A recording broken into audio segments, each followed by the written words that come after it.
Hello বন্ধুরা, জানো তো এই সারা দিনের পরিশ্রম তার সঙ্গে একঘেয়ে জীবন, এই সব কিছু থেকে একটু শান্তির জায়গা মানে সবাই চাই।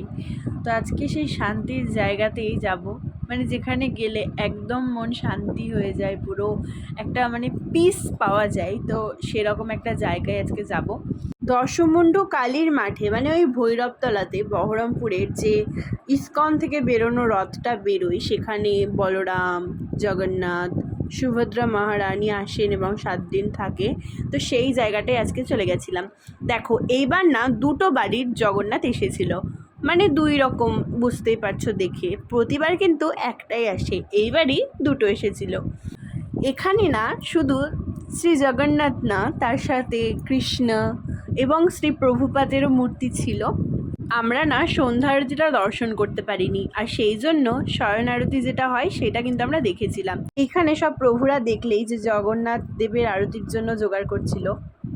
এই গপুটাকে দেখে আমার কি যে ভালো লেগেছে, কি বলবো তোমাদেরকে। আর এই বোনটা সবার কোলে কিন্তু দিচ্ছিল। এইখানে এক প্রভু গীতা পাঠ করছিলেন, তো মা আর আমি সেটাই বসে বসে শুনছিলাম। আমরা না এখানে প্রসাদও পেয়েছিলাম। আরতিটা হতে একটু সময় লাগতো, সেই কারণে আমরা ভাবলাম একটু মেলাটা ঘুরে নিই। কিন্তু তারপরে দেখি আরতির টাইম চলে এসেছে, মানে আরতি শুরু হয়ে গেছে, আর তারপরে আমরা তাড়াতাড়ি করে চলে আসি আরতিটা দেখার জন্য। আর এটা কিন্তু ছিল শয়ন আরতি, মানে এরপর কিন্তু জগন্নাথ দেবের পুরো জায়গাটা বন্ধ করে দেওয়া হয়েছিল, কারণ তাদেরকে শয়ন দেওয়া হয়েছিল। ওই কারণে এই জিনিসটা কি, আমার সত্যি এই সম্পর্কে কোনো জ্ঞান নেই, আর আমি এটা জানতে অনেক বেশি আগ্রহী। তাই প্লিজ কেউ যদি আমাকে জেনে থেকো, আমাকে একবার কমেন্টস করে বলো এটা কি। দেখো, এইবার তো রথ শেষ হয়ে গেল, সামনেবার কিন্তু অবশ্যই এই জায়গাটায় একবার কিন্তু ঘুরে এসো। এখানে কিন্তু প্রতিদিনই আরতি হয়, সন্ধ্যা আরতি হয়, শয়ন আরতি হয়।